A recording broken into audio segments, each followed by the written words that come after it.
Chat box is the only thing that saves when I log off. So it's really important that that information is put in the chat box. So again, for those who just jumped on, if you are a student and you're logging in from home, please make sure that you are typing in your full name, your full school name, and school location into the chat box. That is for attendance. If you're an educator and you are with your class as a whole, I just need school name and location and the word group next to your school name. That way I know you guys are together and that I still send certificates over to your school. So please make sure that you have the correct attendance information into that chat box. And I'll be sure to get information sent over to your school along with a copy of the PowerPoint. So good morning or afternoon. My name is Marie Strauch. I am an educator with your new school. Today's webinar is going to be on skin physiology and sun damage. If you have any questions at all during the presentation, please feel free to type those into the chat box and I will answer them as I see them coming along. Excuse me, my throat. So I will be sending a copy of the PowerPoint along with certificates over to your schools afterwards. So again, students, please make sure if you are logging in from home that your full name, full school name, and school location is in the chat box so that I can get that sent over to your school. Educators, if you are logging in with your class and you still want certificates and PowerPoints, please make sure that your school name and location is in the chat box along with the word group. Please do not abbreviate your school name. A lot of schools have the same abbreviation, so I want to make sure that I'm getting your school or your attendance and certificates to the right school. A lot of schools have multiple locations, so city and state is really important so that I know what campus I'm sending your certificates to. Okay, I think that covers it. Can we get, hang on, I'm reading your question. A password, please hold. Let me look that up.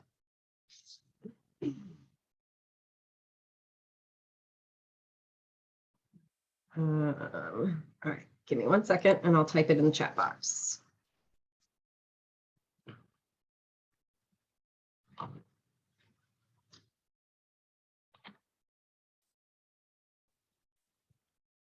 Two, 5, 3, 0, 5, 4. Okay. And then it also has a meeting.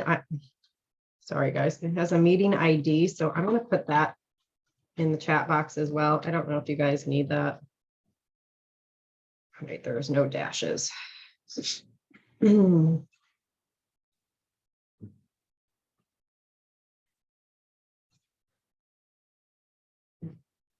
Okay, so hopefully that is what you were looking for. So passcode is 253054. Meeting ID is 837-3843-8617. Okay, let's get started. So let's talk about skin physiology and sun damage. All right, so the integumentary system. So the skin and its layers make up the integumentary system. The skin is the largest organ of the body. It is simultaneously sensitive and durable and requires special attention and care to maintain its health, elasticity, color, and vibrancy. So the study of the skin's function is referred to as skin physiology, and the study of skin is dermatology. So here is a cross section of the skin. It has two main divisions, the epidermis, which is the outermost layer of the skin. It's also referred to as the cuticle or scarf skin, and then the dermis, which is the underlining or inner layer of the skin, also known or called the derma, corium, cutis, or true skin.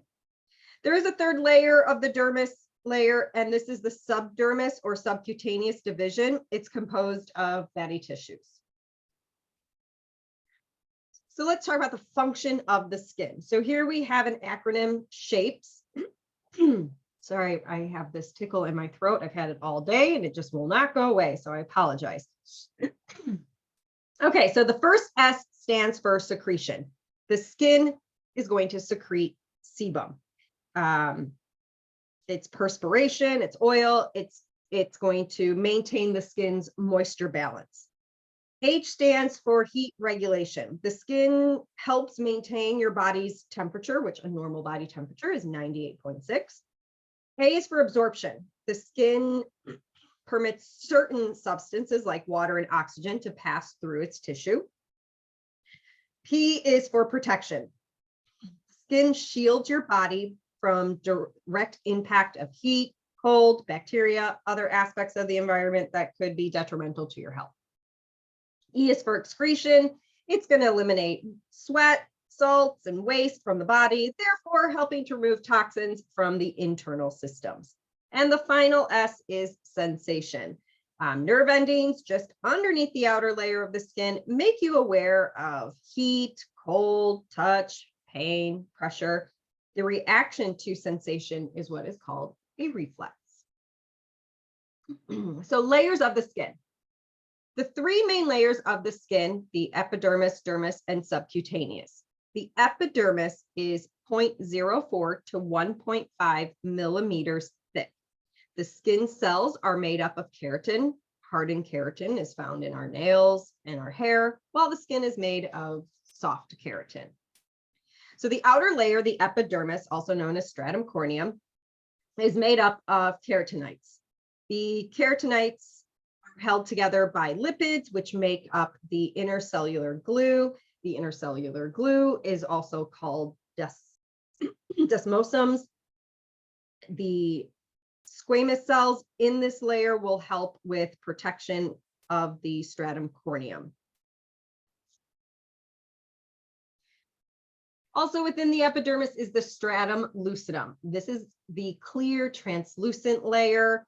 The epidermal ridges or whorls are located in this layer. This is the thickest on the palms of your hands and the soles of your feet. Next layer within the epidermis is the stratum granulosum, or the granule layer. Some cells have lost their nucleus in this layer, and in this layer is where keratinization begins. The stratum spinosum is known as the spiny layer because of this. Desmosomes appear as spines. There are 8 to 10 cell layers within this section. The Langerhans cells are found in this layer, and they patrol the skin looking for antigens. The stratum germinativum. This layer is called the basal layer or the basement layer. This layer has one layer of stem cells. The cells divide through mitosis to send new cells forward for keratinization. Merkel cells, which are your touch receptors, are found in this layer along with melanocytes. And melanocytes release small packages called melanosomes. Inside the melanosomes is a substance called melanin. Melanin is released as a response to trauma, as in excoriation or sun exposure. Melanin is what gives our skin its color.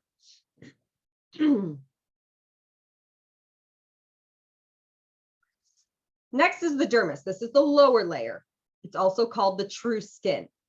It is 35 times thicker than the epidermis. It is 70% collagen. Fibroblast cells are present in the dermis and are responsible for collagen growth. Elastin is a protein that forms elastic tissue.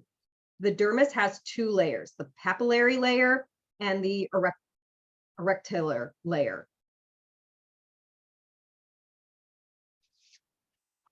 The papillary dermis, the finger-like projections connect this layer to the epidermis. This layer contains the blood vessels and capillaries. This layer also contains Merkel cells, touch receptors, Meissner corpuscles, which detect light pressure and cold, Ruffini's corpuscle, which detects long-term pressure and heat, Pacinian corpuscles, which detects deep pressure and pain, and Krauss's end bulbs, which detect pressure and pain receptors. The reticular dermis, this layer contains collagen and elastin fibers, which serve as the fibrous network to keep your skin smooth and tight. 70% of this layer is made up of collagen. Two ducted glands are present in this layer, the sudoriferous gland, which is your sweat glands, and the sebaceous glands, which serve as your oil or sebum glands. Now, the sudoriferous gland, which is your sweat glands, remove toxins from the body, which is a mixture of water, urea, electrolytes, and lactic acid. The epicurine gland are sweat glands under the armpits, genitals, and nipples. An odorless liquid is secreted, which is triggered by hormones. Once the liquid comes in contact with the bacteria on the skin, that is when odor is produced. The eccrine glands are also located on the forehead, palms, and soles of the feet. Your erector pili muscle. This muscle makes the body's hair stand on end, which produces your goosebumps. They're also responsible for pushing sebum up towards the surface. Your subcutaneous layer. This layer is also the subcutis or subdermis. It contains adipose fatty tissue. It gives us cushion, warmth, extra source of energy. And then just some vocabulary words that you want to keep in mind, depending on what type of tests your schools give. The Langerhans cells, this identifies the foreign substance. Macrophage cells surround and digest the foreign substance. Microphage cells fight infection, and lymphocytes also fight infection. All of these cells, these are all immune cells.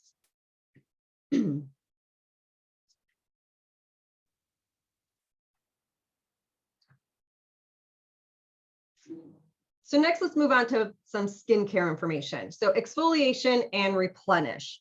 So with exfoliation, you have mechanical exfoliation and manual exfoliation, which is the physical process of removing dead skin cells. So some examples would be scrubs and microdermabrasion. Those are your mechanical and manuals. Then you have your chemical exfoliations, where it's using a chemical process of removing dead skin cells. So examples would be glycolic acid, salicylic acid. So this would fall under your chemical peels.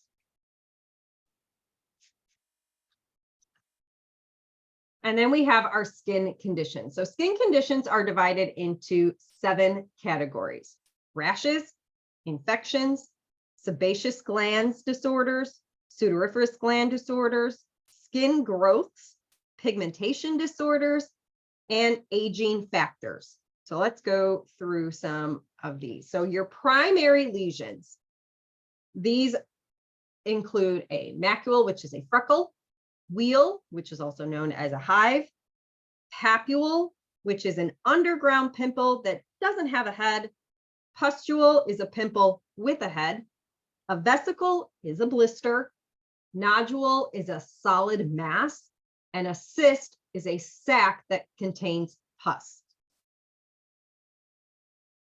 Secondary lesions include crusts, which are scabs, excoriations, which is a self-induced wound, like it would be like when you get your hand calloused from, I don't know, shoveling a driveway or lifting weights.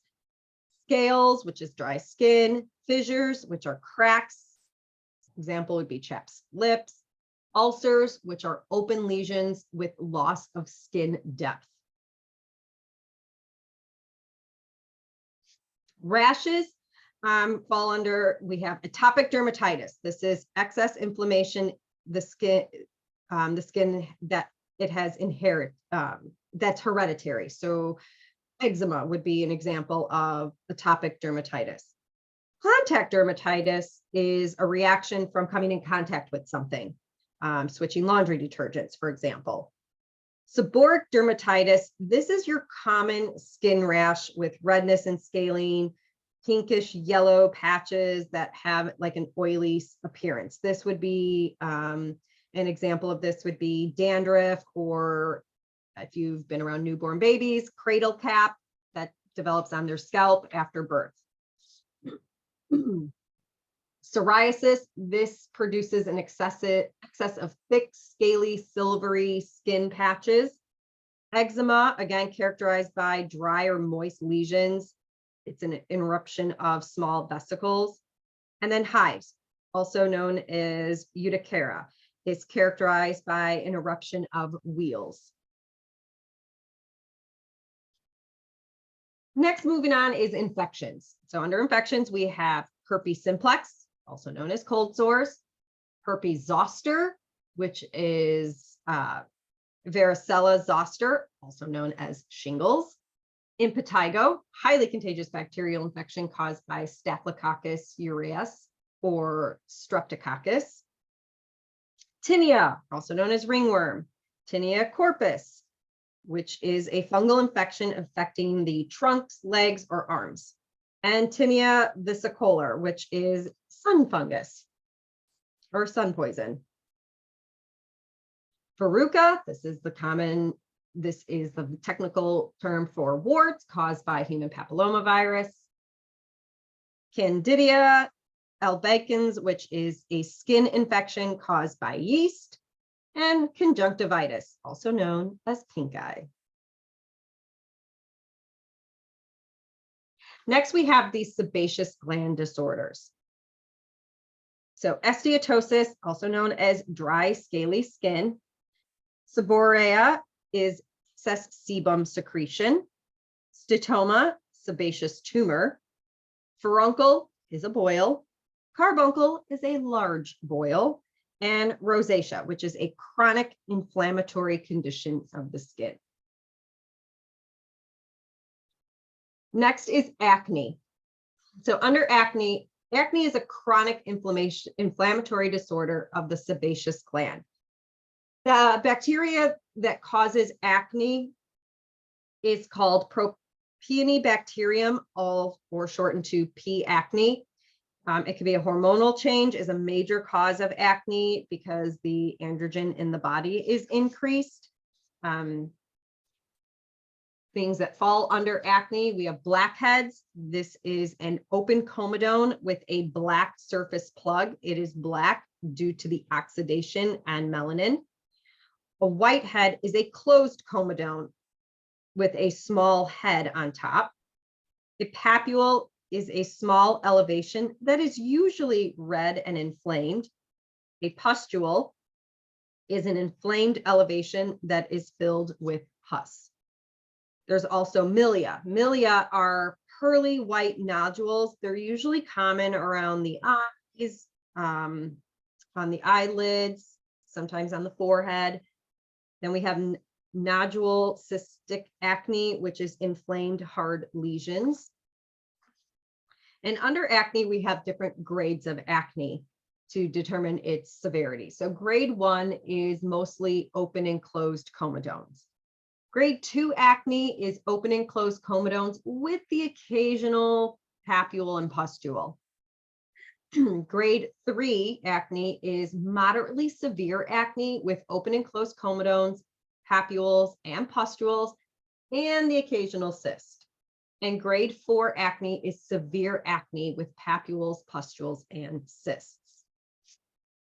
So for acne treatments, depending on your acne, there are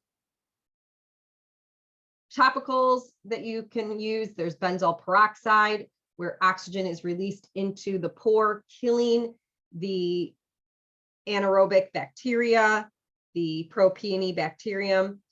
Benzoyl peroxide also exfoliates and dries the skin. There's topical antibiotic, which will kill bacteria on the skin, and then retina A, which contains tretinoin, which is a vitamin A derivative that exfoliates the skin. There's also azelaic acid, which promotes cell turnover, salicylic acid, which is a beta hydroxy acid that promotes cell turnover and kills bacteria, and glycolic acid, which is a alpha hydroxy acid that promotes cell turnover as well.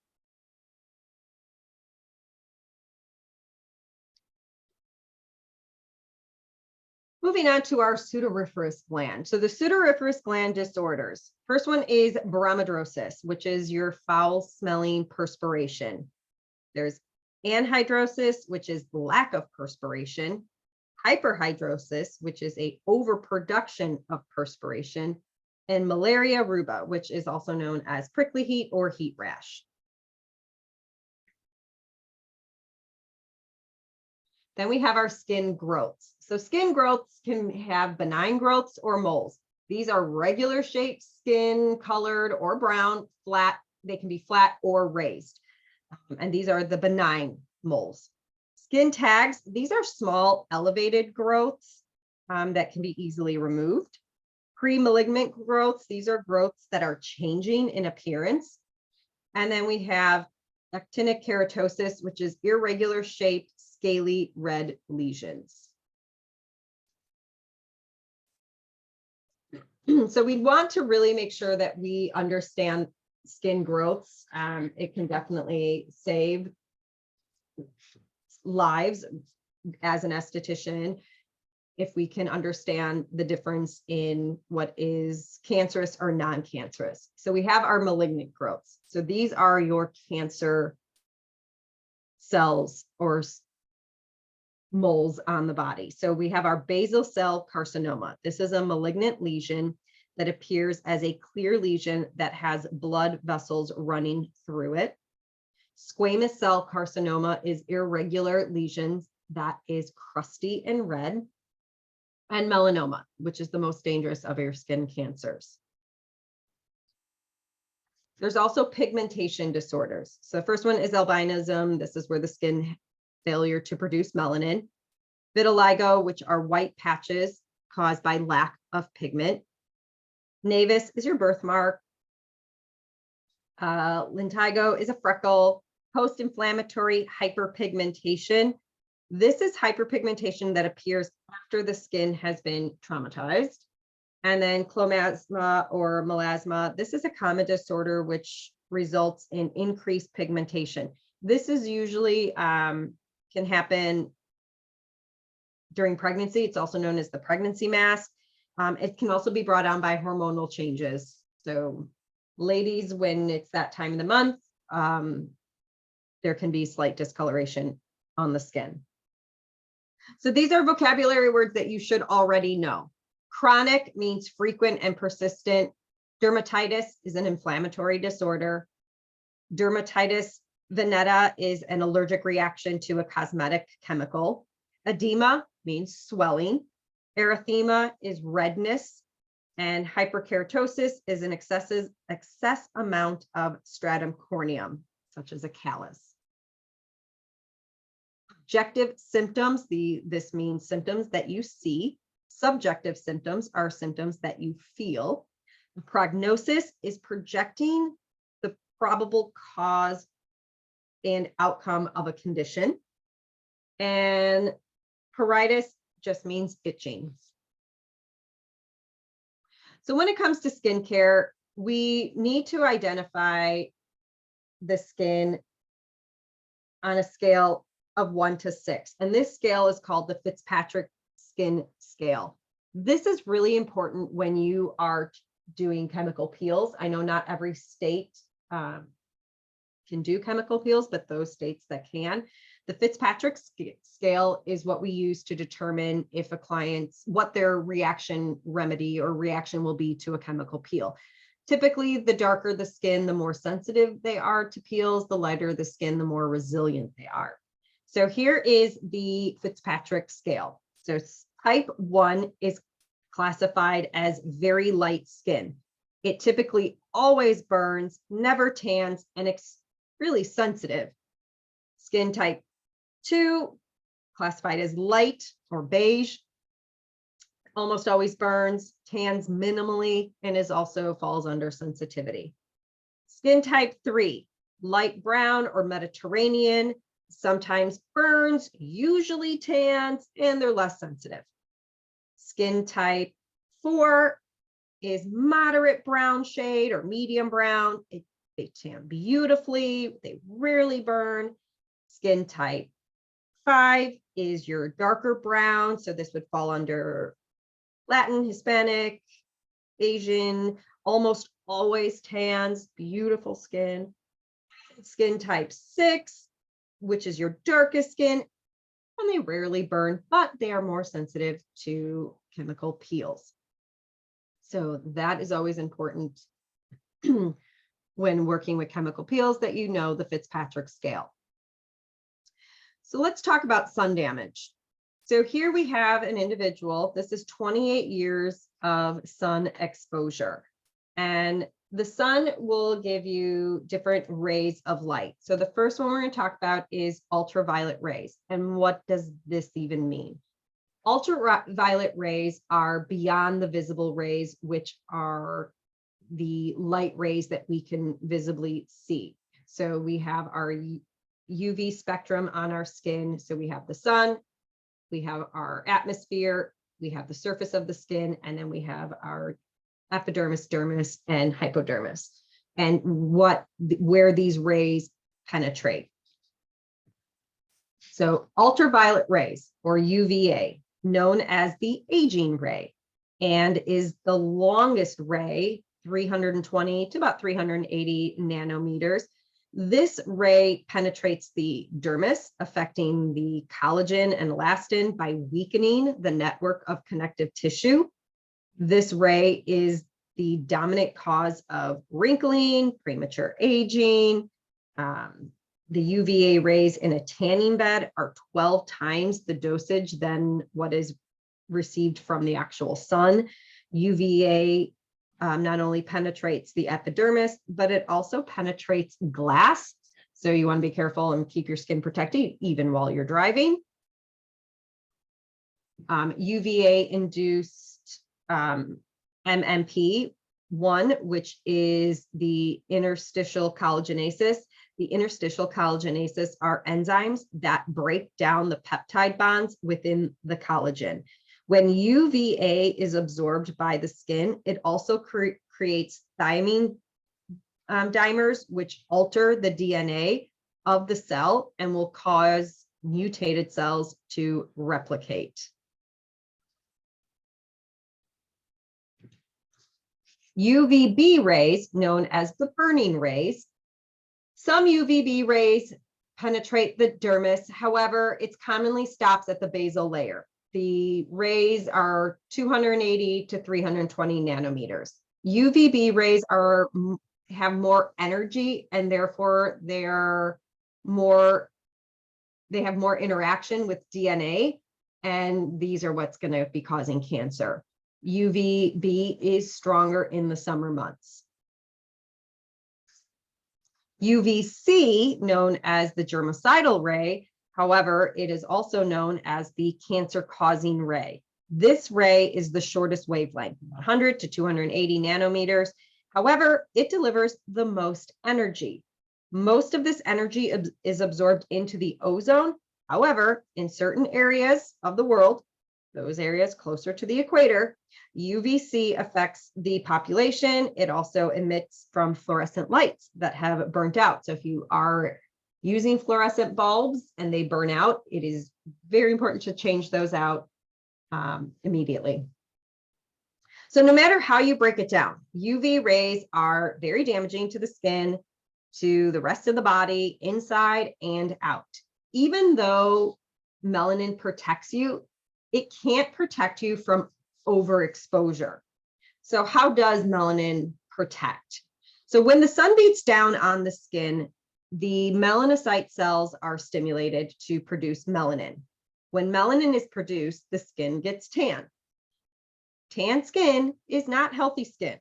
It's your body's way of protecting itself from the damaging rays. So if the body protects itself, why is it so damaging? So UV damage and free radicals. When skin is exposed to the sun, ultraviolet rays can instigate free radicals, which are quite damaging. Free radicals are electrons. So electrons normally travel in pairs. However, when oxygen molecule has lost one electron to an ultraviolet light, it will then cause a free radical. And free radicals, they're like little robbers. These radicals are which are like robbers, which are deficient in energy. The free radicals are going to attack and snatch energy from other cells just to satisfy themselves. So keep in mind that ultraviolet lights are not the only cause of free radicals. I mean, that's what we're going to be talking about today.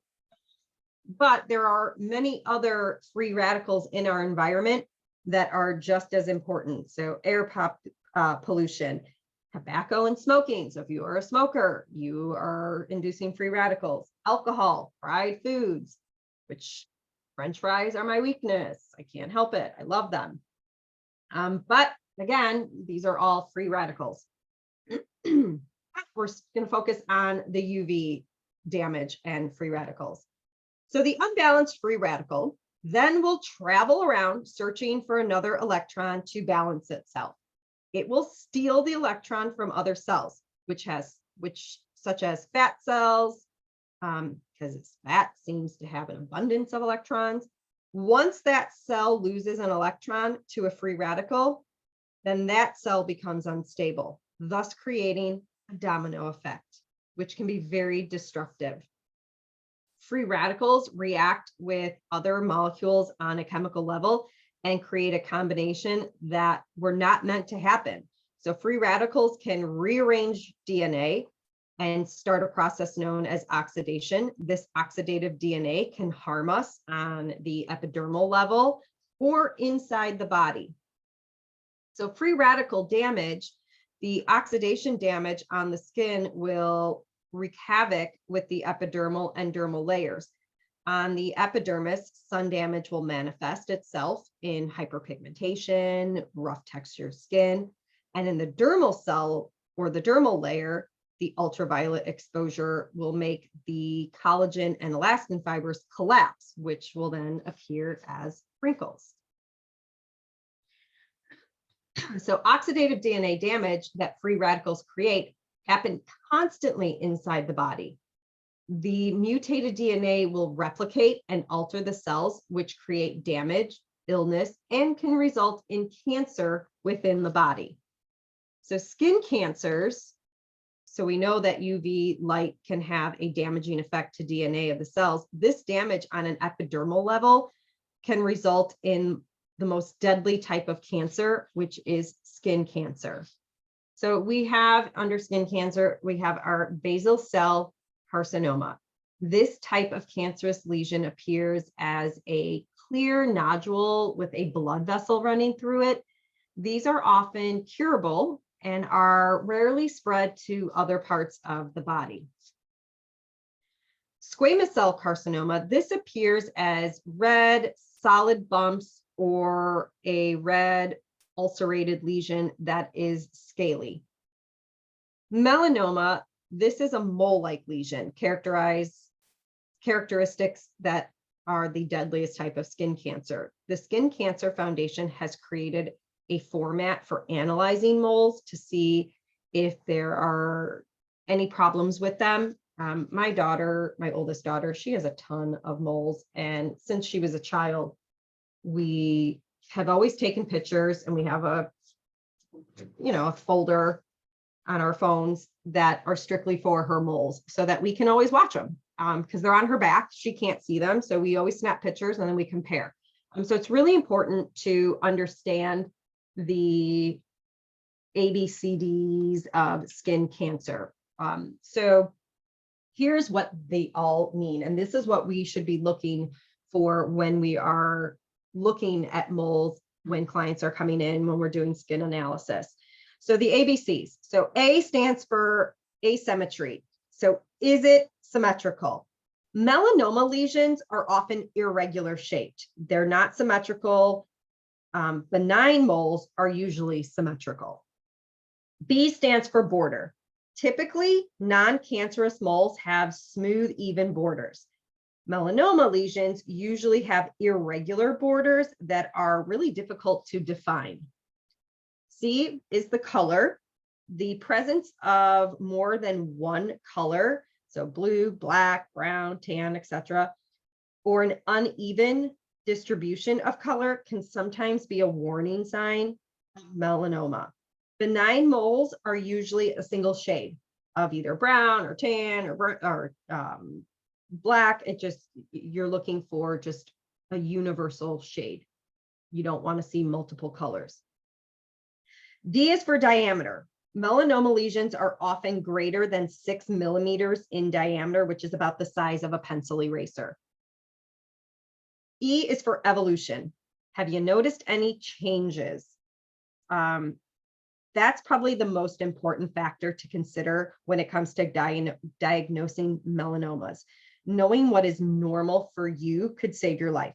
If a mole has gone through recent changes in color, size, you need to bring it to the attention of a dermatologist immediately. Other skin growths that are sun-related are actinic keratosis, which is rough areas on the skin due to chronic sun exposure. Sebaceous hyperplasia, which are small donut-shaped lesions that look like open comedones. Seborrheic keratosis, which are large, crusty-looking brown, yellow, or black lesions. Solar freckles, these are clusters of hyperpigmentation, also known as liver spots. So what can we do to reduce our damaging effects of the sun, reduce our exposure? So first off, you don't want to burn your skin. Sunburn is never good. Avoid tanning. I know that nice bronzy skin looks beautiful, but just try to avoid it. And if you are going to be in the sun for long periods of time, cover up.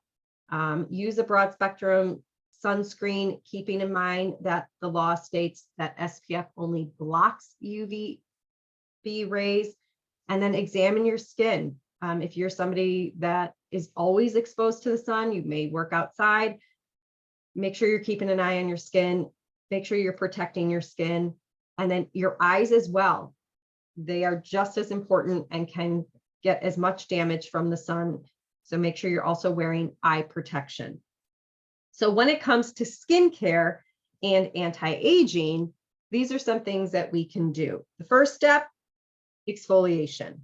Exfoliation can come in the form of a manual exfoliant, such as a scrub or gommage, or a mechanical exfoliation, such as microdermabrasion, or a chemical exfoliation, such as enzymes, glycolic, or your TCA peels.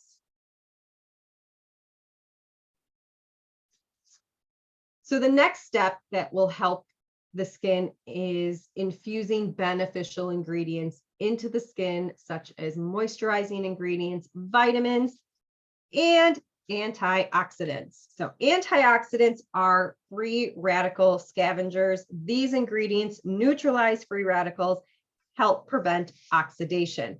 So there are many forms of antioxidants. So vitamins are one of them. Vitamin A, which is prominent in sweet potatoes, if you're somebody who likes to get their vitamins through foods. Sweet potatoes are high in vitamin A. Vitamin C, which we know are in a lot of our citrus fruits. Vitamin E, ferulic acid, which is found in rice, wheat, oats. Alpha lipic acids, which are found in your darker greens, such as broccoli, spinach, Brussels sprouts. And then fluoretine, which is found in apples, if you're somebody who likes to eat apples. So these are great antioxidants through vitamins, and you can get that through foods as well. Then we have our other antioxidants. We have butylated hydroxyanosole, also known as BHA, butylated hydroxytoluene, BHT, tocopherol, which is another form of vitamin E, benzoic acid, superoxide dismutases found in all fresh food sources, spinach, peas, tomatoes, mustard leaves. Green tea is another great antioxidant, grapeseed extract, and coenzyme Q10.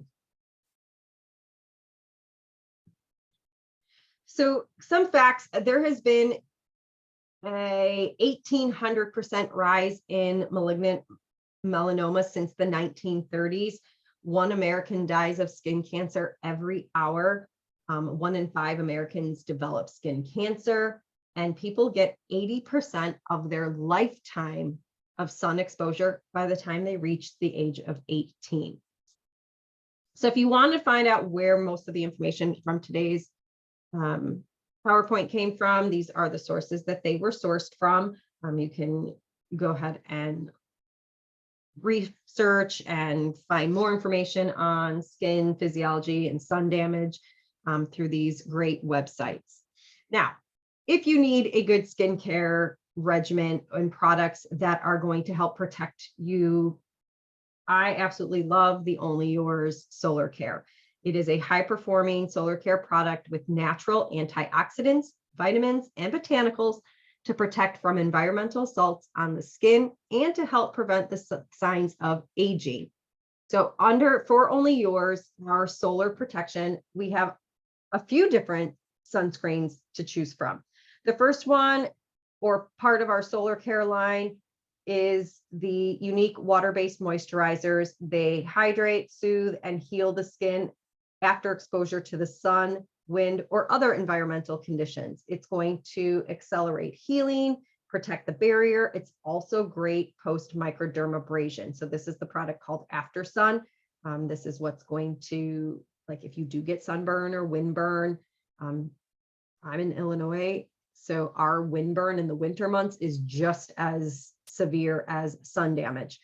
So I love the After Sun. Next is our actual sun protection. So all of our sun protection is anti-aging, and it all has different SPF. So we have our SPF 15. This is a lightweight lotion. It has UVA, UVB protection. It contains aloe vera and panthenol. We also have a UV or a SPF 18. This one is water resistant. So for those who like to swim, UVA and UVB protection as well. And then my favorites are the SPF 30s, which is what I use regularly. I use the oil-free. These are both UVA and UVB protection. We just have one for oily skin and one for dry skin. So normal to dry skin, you would use the moisturizing sunscreen. It has more of a moisturizing silky finish. The oil-free would be for normal to oily skin. It has an oil-free, it's oil-free, but it has a matte finish. But both contain zinc oxide, pine bark, grapeseed, green tea, rosehip, licorice, passion flower, bisabolba, and vitamin E. Now, I have dry skin, but I do like the oil-free because I wear it every day on top of my moisturizer. So I don't like my skin feeling too oily. I mean, I'm dry, but not super dry. So I like to use the oil-free on top of my moisturizer, and that's my daily routine, summer or winter. But if you don't like to wear both during the day, I definitely recommend the sunscreen, and then at night, the moisturizer. So that's, preference. So for more information on Only Your Skincare, besides just their solar care line, you can reach out to the account executives at your new school if you're interested in getting the products in your school. And then for future webinars, your educators or school administrators can always reach out to myself, and there's my information. And that concludes our webinar for today. So thank you guys again for spending some of your morning/afternoon with me. I hope you enjoyed the class. Yes, they are non-comedogenic. So you're my pleasure. So if you have not done so yet, please make sure that your attendance information was put in the chat box. It needs to be your full name, full school name, and school location. If you are a student logging in remotely, if you are an educator and you are with your class, I just need school name and location and the word group next to your school name. That way I know to still send you certificates and copies of the PowerPoint. Otherwise, thank you guys again so much and enjoy the rest of your day. I will stay on for just a couple more minutes to give those of you time to type in your attendance information if you haven't done so yet. Otherwise, enjoy your day. Bye-bye.